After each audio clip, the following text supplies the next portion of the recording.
Value ಎಷ್ಟಿತ್ತು, ಎಷ್ಟು fix ಮಾಡಿದ್ರು ಗವರ್ಮೆಂಟ್ ಅನ್ನೋದು ಗೊತ್ತಾಯ್ತು. ಆದ್ರೆ ಇನ್ನೊಂದು ಪವರ್ ಟಿವಿಯ ರಿಯಾಲಿಟಿ ಚೆಕ್ ನಲ್ಲಿ ಮತ್ತೊಂದು ಸ್ಫೋಟಕ ಅಂಶ ಬಹಿರಂಗಗೊಂಡಿದೆ. ಪವರ್ ಟಿವಿ ರಿಯಾಲಿಟಿ ಚೆಕ್ ನಲ್ಲಿ ಮತ್ತೊಂದು ಸ್ಫೋಟಕ ಮಾಹಿತಿ ಬಹಿರಂಗ ಆಗಿದೆ. ಗ್ರಾಹಕರಿಂದ ಸುಮಾರು 5,000 ರೂಪಾಯಿ ಲೂಟಿ ಮಾಡುತ್ತೆ ಈ ಖಾಸಗಿ ಕಂಪನಿ. ಸ್ಮಾರ್ಟ್ ಮೀಟರ್ ಖರೀದಿಗಾಗಿ 3 ಪಟ್ಟು ಹಣ ತೆರಬೇಕಾಗಿದೆ ಗ್ರಾಹಕರು. ಆದ್ರೆ ಸಾಮಾನ್ಯ ಸ್ಮಾರ್ಟ್ ಮೀಟರ್ಗಳ ಬೆಲೆ ಕೇವಲ 1,200 ರೂಪಾಯಿಂದ 1,500 ರೂಪಾಯಿ ಇದೆ ಅಷ್ಟೇ. ಅಷ್ಟು ಕಡಿಮೆ ಬೆಲೆಗೆ ಲಭ್ಯವಿರುವಂತಹ ಸ್ಮಾರ್ಟ್ ಮೀಟರ್ಗಳಿಗೆ ಅತ್ಯಧಿಕ ಬೆಲೆಯನ್ನು ನಿಗದಿ ಮಾಡಲಾಗಿದೆ. ರಾಜಶ್ರೀ ಎಲೆಕ್ಟ್ರಿಕಲ್ಸ್ ಪ್ರೈವೇಟ್ ಲಿಮಿಟೆಡ್ ನಿಂದ ಗ್ರಾಹಕರ ಹಗಲು ದರೋಡೆಯನ್ನ ಮಾಡಲಾಗ್ತಾ ಇದೆ. ನೋಡಿ ಯಾವ ರೀತಿ ರಾಜಶ್ರೀ ಎಲೆಕ್ಟ್ರಿಕಲ್ಸ್ ಪ್ರೈವೇಟ್ ಲಿಮಿಟೆಡ್ ಗ್ರಾಹಕರನ್ನ ಹಗಲು ದರೋಡೆಗೆ ಇಳಿದಿದೆ ಅಂತ ಹೇಳಿ. ರಾಕೇಶ್ ಸರ್ ಅವಾಗ್ಲೇ ಹೇಳ್ತಾ ಇದ್ರು, ಈ ಟೆಂಡರ್ ಕೊಡೋದ್ರಲ್ಲೇ, ಟೆಂಡರ್ ಕರೆಯೋದ್ರಲ್ಲೇ ಹಗರಣ ಆಗಿದೆ ಅಂತ ಹೇಳಿ. ಈ ರಾಜಶ್ರೀ ಎಲೆಕ್ಟ್ರಿಕಲ್ಸ್ ಕಂಪನಿಗೆ ಟೆಂಡರ್ ಕರೆಯೋದ್ರಲ್ಲೇ ಹಗರಣ ಯಾವ ರೀತಿ ಆಯ್ತು ಅಂತಂದ್ರೆ, ಮತ್ತೊಂದು ಟ್ರಿಕ್ಸ್ ಅನ್ನ ಬಳಸ್ತಾರೆ ಇಲ್ಲಿ. ರಾಜಶ್ರೀ ಎಲೆಕ್ಟ್ರಿಕಲ್ಸ್ ಕಂಪನಿಗೆ ಟೆಂಡರ್ ಕೊಡೋದಕ್ಕೆ ಮತ್ತೊಂದು ಟ್ರಿಕ್ಸ್ ಬಳಸ್ತಾರೆ. ಟೆಂಡರ್ ಮೊತ್ತವನ್ನ ಮರೆಮಾಚಿ ನೋಟಿಫಿಕೇಶನ್ ಅನ್ನ ಹೊರಡಿಸುತ್ತೆ ಬೆಸ್ಕಾಂ. ನೋಟಿಫಿಕೇಶನ್ ನ ಟೆಂಡರ್ ಮೊತ್ತದಲ್ಲಿ 10 ಕೋಟಿಗೂ ಕಡಿಮೆ ಹಣವನ್ನ ನಮೂದು ಮಾಡ್ತಾರೆ. KW5 ಅಥವಾ KW6 ನಲ್ಲಿ ನೀಡಬೇಕಾಗಿರುವ ಮೊತ್ತವನ್ನ KW4 ಅಲ್ಲಿ ನಮೂದು ಮಾಡ್ತಾರೆ. 10 ಕೋಟಿಗೂ ಹೆಚ್ಚು ಹಣದ ಟೆಂಡರ್ KW5, KW6 ಮೂಲಕ ಮಾತ್ರ ನೀಡಬಹುದು. ಆದ್ರೆ KW4 ಅಲ್ಲಿ ಕೇವಲ 10 ಕೋಟಿ ರೂಪಾಯಿಯನ್ನ ತೋರಿಸಿ ಆನಂತರ ತಿರ್ಚುತ್ತೆ ಬೆಸ್ಕಾಂ. ಬೆಸ್ಕಾಂ ಯಾವ ರೀತಿ ಇಲ್ಲಿ ರಾಜಶ್ರೀ ಎಲೆಕ್ಟ್ರಿಕಲ್ಸ್ಗೆ ಟೆಂಡರ್ ಕೊಡಬೇಕು ಅಂತ ಹೇಳಿ ಮತ್ತೊಂದು ಟ್ರಿಕ್ಸ್ ಅನ್ನ ಮಾಡಿದೆ ಅನ್ನೋದನ್ನ ಗಮನಿಸ್ತಾ ಇದ್ದೀರಿ. ಟೆಂಡರ್ ಮೊತ್ತವನ್ನ ಮರೆಮಾಚಿ ನೋಟಿಫಿಕೇಶನ್ ಅನ್ನ ಹೊರಡಿಸುತ್ತೆ ಬೆಸ್ಕಾಂ. ಇಲ್ಲಿ ನೋಟಿಫಿಕೇಶನ್ ನ ಟೆಂಡರ್ ಮೊತ್ತದಲ್ಲಿ 10 ಕೋಟಿಗೂ ಕಡಿಮೆ ಹಣ ಅಂತ ಹೇಳಿ ನಮೂದು ಮಾಡ್ತಾರೆ. ನೋಡಿ, ಟೆಂಡರ್ ಅನ್ನ KW4 ಮೂಲಕ ಕರೆದಿದ್ರಿಂದ ದೊಡ್ಡ ಕಂಪನಿಗಳಿಗೆ ಇಲ್ಲಿ ಬಹಳ ನಷ್ಟ ಆಗುತ್ತೆ. KW5, KW6 ಅಲ್ಲಿ ಕರಿಬೇಕಾಗಿರುವಂತಹ ಟೆಂಡರ್ ಅನ್ನ KW4 ಅಲ್ಲಿ ಕರೀತಾರೆ. ಹಾಗಾಗಿ ದೊಡ್ಡ ಕಂಪನಿಗಳಿಗೆ ನಷ್ಟ ಆಗುತ್ತೆ. ಕಡಿಮೆ ಮೊತ್ತದ ಟೆಂಡರ್ ಅಂತ ಹೇಳಿ ಆ ಬಗ್ಗೆ ದೊಡ್ಡ ಕಂಪನಿಗಳು ಗಮನ ಹರಿಸೋದೇ ಇಲ್ಲ. ಇದು 100 ಕೋಟಿ ರೂಪಾಯಿಗಳ ಟೆಂಡರ್ ಅನ್ನೋದು ಎಲ್ಲೂ ಕೂಡ ಗೊತ್ತೇ ಆಗದಿರುವಂತಹ ರೀತಿ ನೋಡ್ಕೊಳ್ತಾರೆ. KW4 ಅಡಿಯ ಟೆಂಡರ್ ಅಂದ್ಕೊಂಡು ಬಿಡ್ಡಿಂಗ್ಗೆ ದೊಡ್ಡ ಕಂಪನಿಗಳು ಹಿಂದೇಟ್ ಹಾಕಿದ್ವು. ಇದರಿಂದಾಗಿ ಸ್ಮಾರ್ಟ್ ಮೀಟರ್ ಟೆಂಡರ್ ಅನ್ನ ರಾಜಶ್ರೀ ಎಲೆಕ್ಟ್ರಿಕಲ್ಸ್ ಗಿಟ್ಟಿಸ್ಕೊಳ್ಳುತ್ತೆ. ರಾಜಶ್ರೀ ಎಲೆಕ್ಟ್ರಿಕಲ್ಸ್ ಕಂಪನಿಗೆ ಯಾವ ರೀತಿ ಬೇಕೋ ಆ ರೀತಿ ಟೆಂಡರ್ ಅನ್ನ ಕರೆಯೋದಕ್ಕೆ ಮುಂದಾಗುತ್ತೆ ಬೆಸ್ಕಾಂ. ಬೃಹತ್ ಕಂಪನಿಗಳ ಕಣ್ ತಪ್ಪಿಸಿ ರಾಜಶ್ರೀಗೆ ಟೆಂಡರ್ ಗಿಟ್ಟಿಸುವಲ್ಲಿ ಬೆಸ್ಕಾಂ ಕೂಡ ಯಶಸ್ವಿಯಾಗುತ್ತೆ. ದೊಡ್ಡ ದೊಡ್ಡ ಕಂಪನಿಗಳು ಬರೋದೇ ಇಲ್ಲ. KW4 ಅಲ್ಲಿ ಕರೆದಿದ್ದಾರಲ್ಲ ಅಂತ ಹೇಳಿ ಹಿಂದೇಟ್ ಹಾಕ್ಬಿಡ್ತಾರೆ. ಕಡಿಮೆ ಮೊತ್ತದ ಟೆಂಡರ್ ಅಲ್ವಾ ಅಂತ ಹೇಳಿ ಸುಮ್ಮನಾಗ್ಬಿಡ್ತಾರೆ. ಇದು 100 ಕೋಟಿ ರೂಪಾಯಿಗಳ ಟೆಂಡರ್ ಅನ್ನೋದು ಎಲ್ಲೂ ಕೂಡ ಗೊತ್ತಾಗದಿರುವಂತ ರೀತಿಯಲ್ಲಿ ನೋಡ್ಕೊಳ್ತಾರೆ. ಇನ್ನು ಈ ಖಾಸಗಿ ಕಂಪನಿಗೆ ಲಾಭ ಮಾಡಿಕೊಡೋದಕ್ಕೋಸ್ಕರ ಗ್ರಾಹಕರ ಜೇಬಿಗೆ ಕತ್ರಿ ಬೀಳ್ತಾ ಇದೆ ಇಲ್ಲಿ. ಇದನ್ನು ಕೂಡ ಬಹಳ ಮುಖ್ಯವಾಗಿ ಗಮನಿಸಬೇಕಾಗುತ್ತೆ. ಖಾಸಗಿ ಕಂಪನಿಗಳಿಗೆ ಲಾಭ ಮಾಡಿಕೊಡೋದಕ್ಕೆ ಗ್ರಾಹಕರ ಜೇಬಿಗೆ ಕತ್ರಿ ಹಾಕ್ತಾರೆ. ಟೆಂಡರ್ ನೀಡಿಕೆಯಲ್ಲಿ ಲೋಪವಾಗಿದ್ರೂ ಕೂಡ ಕ್ರಮ ಆಗ್ತಾ ಇಲ್ಲ. ರಾಜಶ್ರೀ ಕಂಪನಿ ಹಗಲು ದರೋಡೆ ಮಾಡ್ತಾ ಇದೆಯಲ್ಲ, ಇದಕ್ಕೆ ಈ ಸ್ಟೋರಿಯನ್ನ ನೋಡಿದ ಮೇಲೆ ಆದ್ರೂ ತಡೆ ಬೀಳುತ್ತಾ?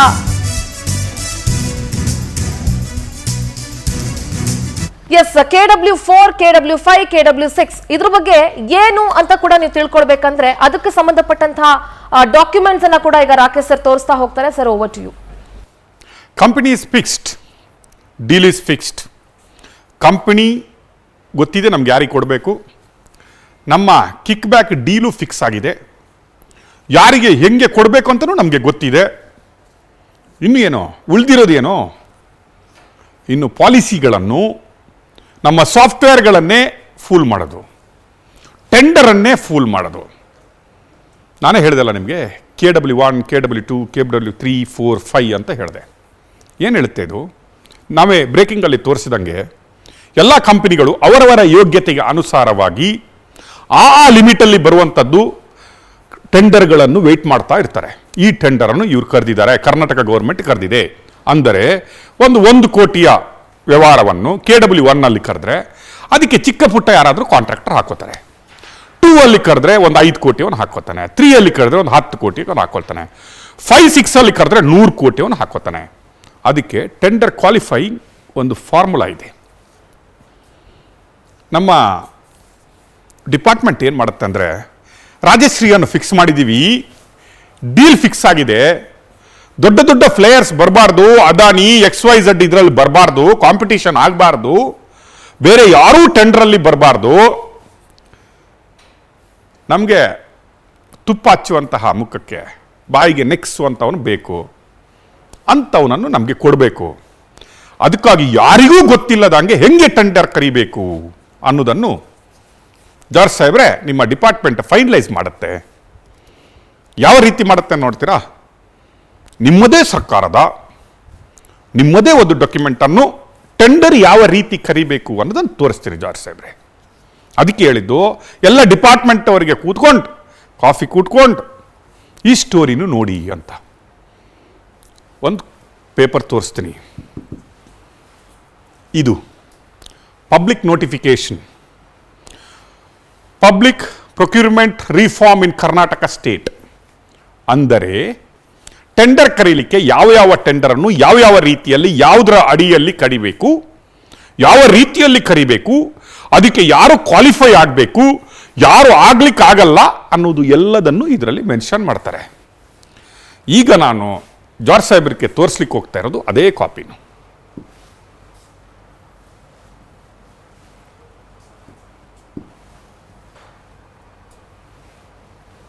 ಇಲ್ಲಿ ಬರ್ತೀನಿ. KW1 ಏನು ಹೇಳುತ್ತಂದ್ರೆ,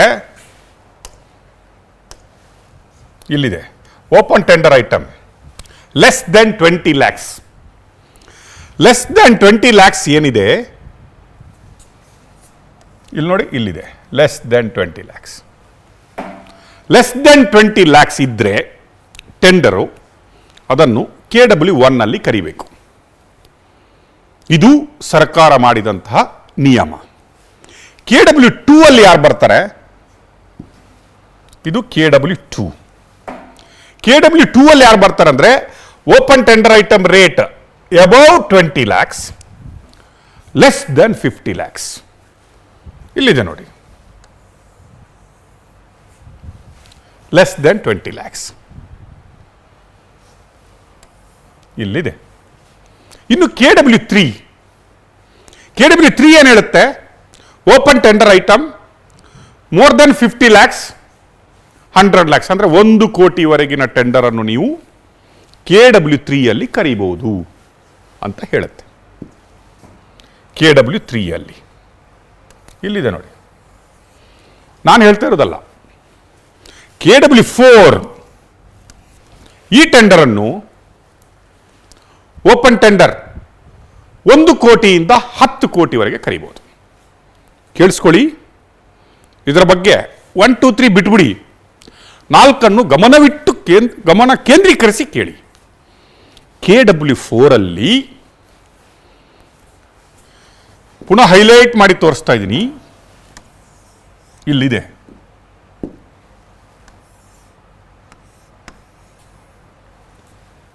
ಹತ್ತು ಕೋಟಿವರೆಗೆ ಮಾತ್ರ,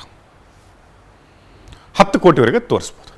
ಈಗ KW5ಗೆ ಬರ್ತೀನಿ. ಫ್ರೀ ಕ್ವಾಲಿಫಿಕೇಶನ್ ಏನು? KW5 ಅಲ್ಲಿ ಟೆಂಡರ್ ಕರೆದ್ರೆ free qualification for works joint venture not permitted above 10 crores. Above 10 crores ಇದ್ದು ಜಾಯಿಂಟ್ ವೆಂಚರ್ ಇಲ್ಲ, ಇಬ್ರು ಸೇರಿ ಮಾಡುವಂಗಿಲ್ಲ, ಎರಡೆರಡು ಕಂಪನಿಗಳು ಸೇರಿ ಆ ಕಾಂಟ್ರಾಕ್ಟ್ ಅನ್ನು ಮಾಡುವಂಗಿಲ್ಲ. ಅಂಥವರು KW5 ಅಲ್ಲಿ ಟೆಂಡರ್ ಅನ್ನು ಕರಿಬೇಕು. ಇನ್ನು ಉಳಿದಿದ್ದು KW6 10 ಕೋಟಿಯ ಮೇಲೆ ಯಾವುದೇ ಟೆಂಡರ್ ಅನ್ನು ವಿತ್ ದಿ ಜಾಯಿಂಟ್ ವೆಂಚರ್ ಅಂದರೆ 2, 3, 4 ಜನ ಸೇರಿ ಮಾಡುವಂತಹ ಟೆಂಡರ್ ಅನ್ನು KW6 ಅಂದರೆ ಒಬ್ಬ ಒಂದು ಸಪ್ಲೈ ಮಾಡ್ತಾನೆ, ಇನ್ನೊಬ್ಬ ಒಂದು ಸಪ್ಲೈ ಮಾಡ್ತಾನೆ, ಅಂದರೆ ಇಬ್ಬರು ವೆಂಡರ್ಸ್ ಅಲ್ಲಿ ಬೇಕಾಗುವ ಒಂದು ಟೆಂಡರ್ ಅನ್ನು 10 ಕೋಟಿಯಿಂದ ಮೇಲಿನ ಟೆಂಡರ್ ಅನ್ನು KW6 ನಿಯಮದ ಅಡಿಯಲ್ಲಿ ಕರಿಬೇಕು. KW5 ಅಲ್ಲಿ ಫ್ರೀ ಕ್ವಾಲಿಫಿಕೇಶನ್ ಏನು ಹೇಳುತ್ತೆ ಅಂದರೆ ಜಾಯಿಂಟ್ ವೆಂಚರ್ ಇಲ್ಲ, ಅವನು ಒಬ್ಬನೇ ಹಾಕುವುದಾದರೆ 100 ಕೋಟಿ ಒಳಗೆ ಅದನ್ನು KW5 ಅಲ್ಲಿ ಕರಿಬೇಕು. ಇದು ನಿಯಮ. KW5, KW6, KW5 and KW6 ನೋಡಿ, ಇಲ್ಲಿದೆ 6 ಪ್ರೀ ಕ್ವಾಲಿಫಿಕೇಶನ್. ಇಲ್ಲಿದೆ ನೋಡಿ, JV ಇಲ್ಲಿದೆ, ಇಲ್ಲಿದೆ ನೋಡಿ, JV ಪರ್ಮಿಟೆಡ್. ಓಕೆ, ಆದರೆ ಜಾರ್ಜ್ ಸಾಹೇಬ್ರೆ, ಹಾಗಾದರೆ 4 ಲಕ್ಷ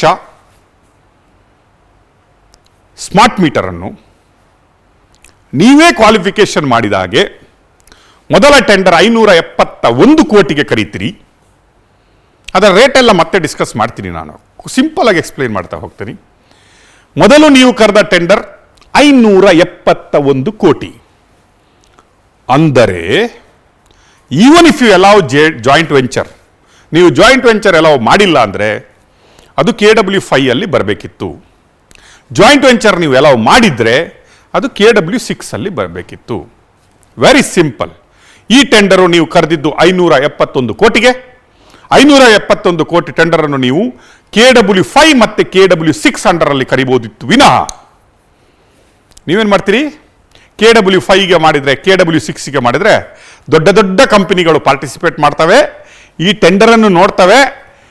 ನಮ್ಮ ಡೀಲ್ ಕಂಪನಿ ಇದೆಲ್ಲ ಅದಕ್ಕೆ ಹೋಗಲ್ಲ, ಅವರು ಕಾಂಪಿಟೇಷನ್ ಮಾಡಲಿಕ್ಕೆ ಆಗಲ್ಲ, ನಮ್ಮದು ಕಿಕ್ ಬ್ಯಾಕ್ ವಾಪಸ್ ಒಳಗಡೆ ಬರಲ್ಲ ಅನ್ನುವ ತಲೆ ಉಪಯೋಗಿಸಿ, ಕ್ರಿಮಿನಲ್ ಮೈಂಡ್, ತಲೆ ಅಂತ ಹೇಳಲ್ಲ ನಾನು, ಕ್ರಿಮಿನಲ್ ಮೈಂಡ್ ಉಪಯೋಗಿಸಿ ಆರ್ಗನೈಸ್ಡ್ ಕ್ರೈಮನ್ನು ರೆಡಿ ಮಾಡಿ. ಇದಕ್ಕೂ ನೀವು ಕಮಿಟಿ ಮೀಟಿಂಗ್ ಮಾಡಿರ್ಬೋದು, ಕಮಿಟಿ ಮೀಟಿಂಗ್, ಬೋರ್ಡ್ ಮೀಟಿಂಗ್ ಎಲ್ಲ ಮಾಡಿ ಹೆಂಗಪ್ಪ ಇವರನ್ನೆಲ್ಲ ದೊಡ್ಡವರನ್ನೆಲ್ಲ ಪಕ್ಕಕ್ಕೆ ಹಾಕ್ಬಿಟ್ಟು ನಮ್ಮ ಅಣ್ಣ ತಮ್ಮನ ಕಂಪನಿ ಇದೆಲ್ಲ ಅದಕ್ಕೆ ಹೆಂಗೆ ಕೊಡೋದು ಅಂತ ಡಿಸೈಡ್ ಮಾಡಿ ಟೆಂಡರ್ ಕರೀತೀರಿ. ಟೆಂಡರ್ ನೋಟಿಫಿಕೇಶನ್ ಹೊರಡಿಸ್ತೀರಿ. KW5 ಮತ್ತು KW6 ಅಂಡರಲ್ಲಿ ಬರಬೇಕಾದ ಟೆಂಡರನ್ನು ಯಾವ ರೀತಿ ಕರೀತೀರಿ ಅನ್ನೋದನ್ನು ನಾವು ನಿಮಗೆ ತೋರಿಸ್ತೀವಿ.